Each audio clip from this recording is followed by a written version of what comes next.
They called the prisoners logs, and then they cut them open while they were still alive. In the frozen plains of occupied Manchuria, behind high walls and under a different name, the Japanese Imperial Army built a factory. Not a factory of weapons in the ordinary sense, a factory that used human beings as raw material. It was called Unit 731.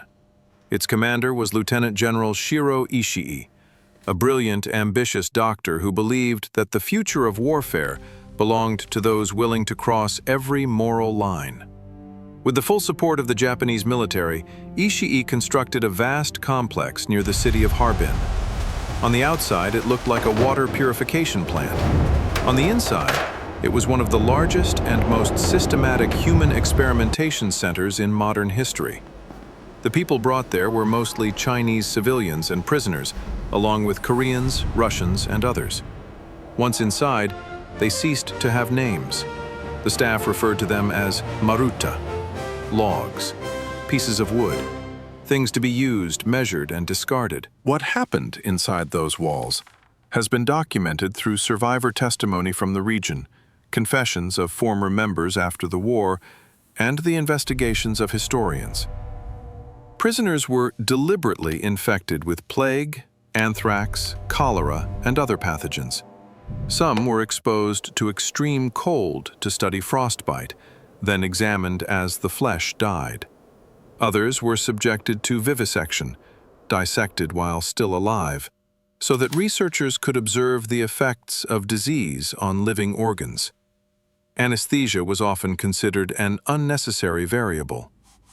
Field tests were conducted as well. Plague-infected fleas were dropped over Chinese cities. Contaminated food and water were released into civilian populations. The goal was data.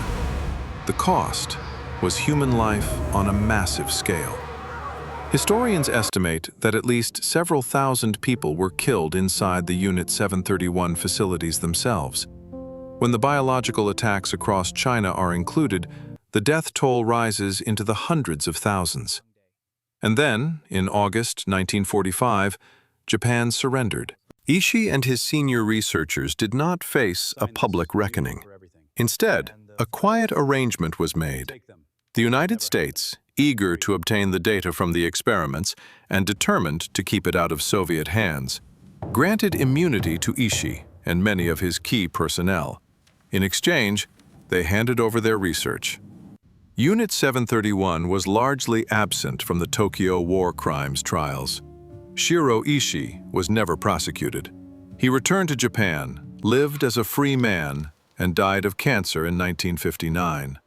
For decades, the full story remained obscured, minimized in Japan, undertaught in the West, and buried under the larger narrative of the war. The buildings in Pingfang were partially destroyed. The records were burned. The logs were never given back their names. What remains is a question that still hangs over the history of the 20th century. How many lives is military advantage worth? And how easily can the world decide that some victims are more convenient to forget than others? Unit 731 was not a rogue operation. It was organized, it was funded, it was protected.